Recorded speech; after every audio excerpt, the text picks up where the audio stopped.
নমস্কার বন্ধুরা, রকি কিচেনের তরফ থেকে সকলকে স্বাগত জানাচ্ছি। আবার একটা রেসিপি আপনাদের মাঝখানে শেয়ার করতে চলেছি, সেটা হলো নতুন স্বাদে মোচার ঘন্ট। তাহলে চলুন দেখে নেওয়া যাক আজকের রেসিপি। ওভেনে একটা কড়াই বসিয়ে তাতে দিয়ে দিয়েছি কিছুটা সাদা তেল। তেলটা গরম হয়ে গেছে, তেলের মধ্যে দিয়ে দিচ্ছি একটা তেজপাতা, দুটো শুকনো লঙ্কা, দিয়ে দিচ্ছি কিছুটা গোটা জিরে ফোড়ন। ভালোভাবে ভেজে নেব।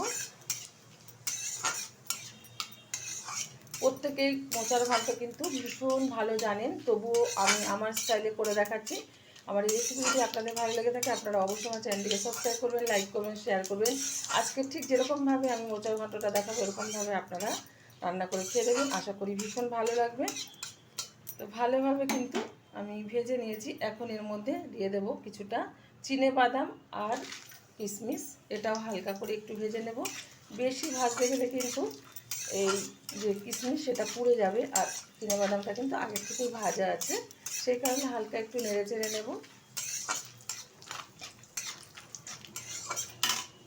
দিয়ে দিচ্ছি এর মধ্যে চিংড়ি মাছ বেছে রাখা, দিয়ে দেব 1 চামচ হলুদ গুঁড়ো। এই হলুদটা না দিলে কিন্তু এই যে আমি রান্নাটা করছি ওই তেলটা ছিটে আসবে।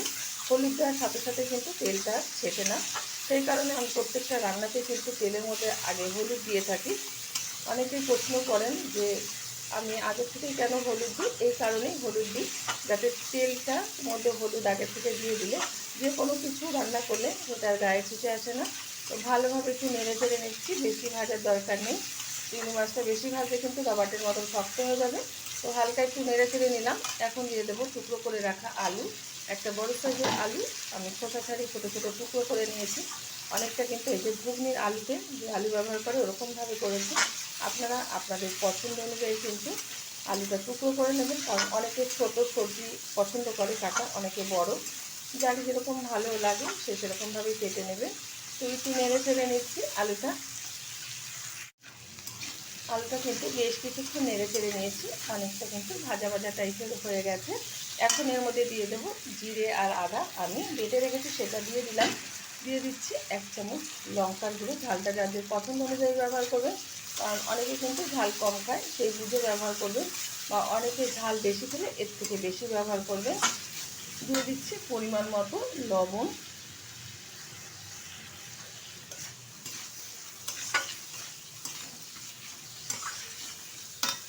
দিয়ে দেবো কেটে রাখা একটা টমেটো। দিয়ে দিচ্ছি স্বাদ মতো একটু চিনি।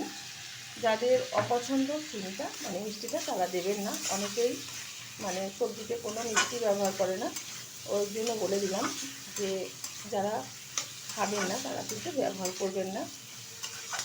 যখন ভালোভাবে একটু কষিয়ে নেব, ভালোভাবে কিন্তু কষিয়ে নিয়েছি আলুটা সবগুলো মশলার সাথে। এখন এর মধ্যে দিয়ে দেব মোচা। আমি মোচাটা কিন্তু এটা রাতে কুটে সারা রাত জলে ভিজিয়ে রেখেছিলাম। এর যে কষ আছে সেটা কেটেও গেছে, কষ থাকলে কিন্তু তিতো ভাব লাগবে, সেই কারণে আমি আগের দিন রাতে এটা কুটে সারা রাত জলে ভিজিয়ে রেখেছিলাম, আর জল ঝরিয়ে এখন তুলে নিয়ে আর সেটা কড়াইয়ের মধ্যে দিয়ে দিলাম। আপনারা 1 থেকে 2 ঘন্টা মতো কেটে জলে ভিজিয়ে রাখলে হয়, তাহলে কিন্তু তিতোটা কেটে যায়। আমি যেহেতু সময় পাইনি সেই কারণে রাতে কেটে কিন্তু এটা ভিজিয়ে রেখেছিলাম, ওই কারণে আমি সিদ্ধ করি না কোনো জিনিসই। ও যেটা যেরকম টাইম অনুযায়ী মানে করতে হয় সেই অনুযায়ী করি, ওই কারণে আমি ম্যাক্সিমাম সবজি কিন্তু সিদ্ধ করি না। সিদ্ধ করলে তার স্বাদ আলাদা রকম হয়ে যায়, তো সিদ্ধ ছাড়াই কিন্তু আমি ডাইরেক্ট এটা মানে রান্না করে থাকি। এখন এর মধ্যে দিয়ে দেব খুব কচি একটু নারকেল। আমি কচি ব্যবহার করেছি, যেহেতু কাটার পর কিন্তু এরকম কচি বেরিয়েছে, মানে দাঁত কেটেছে সেই কারণে কচি বেরিয়েছে। তো তো আমি কচিটা ব্যবহার করেছি, আপনারা ভুনো নারকেল এখানে ব্যবহার করতে পারেন। আমি যেহেতু কচি করেছি বলে আপনাদেরও করতে হবে এরকম কোনো কথা নেই। আপনারা বাড়িতে যেরকম নারকেল থাকে সেরকমভাবে দেবেন, যদি না থাকে না দেবেন, তাতে অসুবিধা নেই। এবার ভালোভাবে আবারও একটু কষিয়ে নেব, 1 থেকে 1.5 মিনিট মতো হাই আছে। ভালোভাবে কিন্তু কষিয়ে নিয়েছি। এখন দিয়ে দেব এর মধ্যে পরিমাণ মতো জল, দিয়ে দিচ্ছি গরম মশলার গুঁড়ো, ভালোভাবে একটু নেড়ে নিচ্ছি।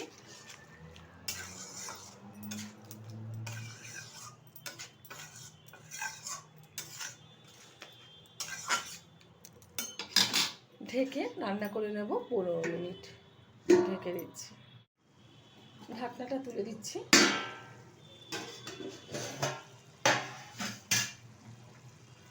এখনও কিন্তু অনেকটাই ঝোলঝোল ভাব রয়েছে। এই ঝোলঝোল ভাবটা কিন্তু একটু শুকিয়ে নিতে হবে। এখন এর মধ্যে দিয়ে দিচ্ছি একটু ঘি।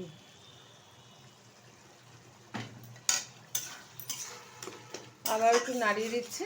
আগেই বলেছি আমি একটু আজকে নতুন স্বাদে মোচার ঘন্টটা করে দেখাবো, তো নতুনভাবেই কিন্তু করে দেখিয়েছি। আশা করি আপনাদের ভালো লাগলে আমার কমেন্ট বক্সে অবশ্যই কমেন্ট করে জানাবেন কেমন লাগলো আপনাদের। তো এখন ভালোভাবে একটু শুকিয়ে নিচ্ছি।